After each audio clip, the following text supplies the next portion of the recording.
Devant le Parlement tunisien, des manifestants bien décidés à faire entendre leur colère. C'est un projet de loi controversé qui les a fait descendre dans la rue. Un projet qui garantirait la protection des forces de sécurité et leur accorderait une immunité. Après la transition démocratique et 10 ans après la révolution, il y a encore de la torture dans les prisons, dans les centres de détention. On se rappelle bien de plusieurs témoignages des victimes, même après la révolution.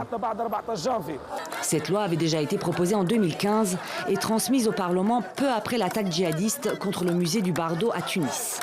Elle refait aujourd'hui surface de manière amendée. D'une part, elle prévoit des sanctions contre les agressions à l'encontre des agents des forces de sécurité. D'autre part, elle retire toute responsabilité à un agent dans l'exercice de ses fonctions, en particulier en situation de danger.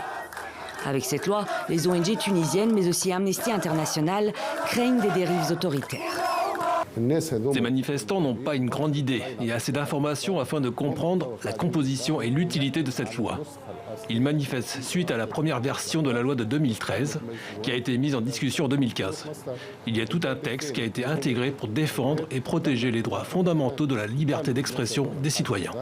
Finalement, le débat sur le projet de loi est reporté. Un texte de 18 articles au total qui garantissent également la protection aux familles et aux proches des forces de sécurité. Samia Abou, députée, avait déjà alerté sur les dérives de cette loi.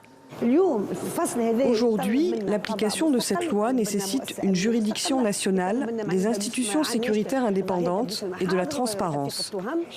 Il est donc fort probable que cette loi, malgré son importance, soit exploitée dans le mauvais sens.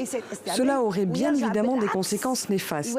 Selon moi, cette loi est constructive sur le plan politique, mais ce n'est pas le bon moment pour que cela se concrétise.